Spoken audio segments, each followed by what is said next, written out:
When I first started climbing, it didn't take me long to figure out that it's better to step on footholds with my toes instead of the middle part of my feet. However, it took me a while to figure out more intricate footwork techniques back in the days. So here are 3 footwork tips that you definitely don't want to miss. The first tip is, utilize the inside edge and the outside edge. The inside edge refers to the inner part of the toes and the outside edge refers to the outer part of the toes. Chances are when you first start climbing, you probably step on everything with inside edge because that seems to be the most natural way. Typically, the inside edge works great for slabs and vertical walls because you can keep your body close to the wall. And it's not too tiring for your arms for situations where you need to bend your arms to make a move because most of your weight is on your feet. However, when climbing on walls that's more than 90 degrees, it becomes harder to keep your body towards the wall with the inside edge, and bending your arms to hold your weight becomes very tiring. If you step on holes with the outside edge, your body will be turned closer towards the wall, and it's possible to keep your arms straight and hold your weight with your lats while you make a move. You will feel less tired since your lats are way stronger than your arms. You might ask why the outside edge is rarely used in slabs. It's because your thighs will actually push your body further away from the wall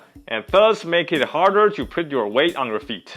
The second tip is, use the very tips of the toes, neither the inside edge nor the outside edge, to step on small slippery footholds. In order to step on small slippery footholds, you have to apply more inward force than downward force than usual. And it's a lot easier to apply inward force with the tips of the toes. You also want to keep your heels as low as possible while stepping with the tips of your toes. You might think, if I bring my heels up, won't I be a few inches closer to the next target handhold? Yes, but that also means it's harder to apply inward force with your heels up. Hence, it increases the chance of slipping off the hold. The final tip is, avoid matching feet by utilizing the step through when the footholds aren't too far apart. Matching feet takes extra time, and even if you match feet with the best technique, you will still inevitably waste some arm strength during the process. Most of the time, you will be surprised by how easy it is to perform the step through.